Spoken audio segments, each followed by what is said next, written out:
They're being blamed for the fact that an enormous part of American economic life, huge portion of our working class, has really been badly treated over the last 30 to 40 years, suffered loss of jobs, loss of income, loss of position in society that came from being the best paid workers in the manufacturing sector of the world's richest country, which is what these people were for most of the second half of the 20th century, indeed for most of the 20th century.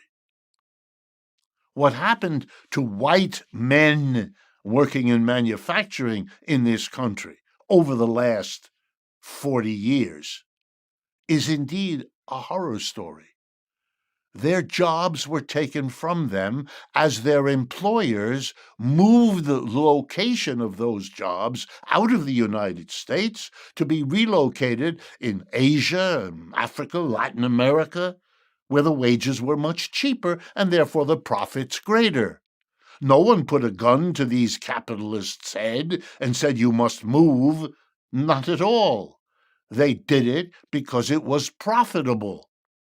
And it had as one of its results the most spectacular increase in the stock markets of the United States in our country's history.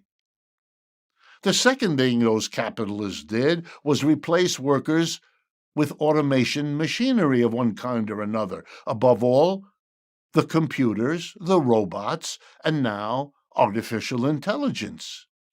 And finally, there were some immigrants brought in who could and would work for less than native-born Americans.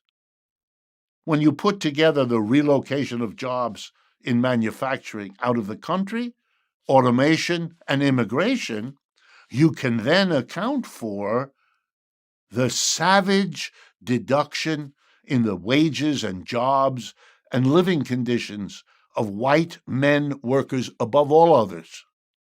They really suffered, no question. The cause of their suffering, the profit motive of capitalism.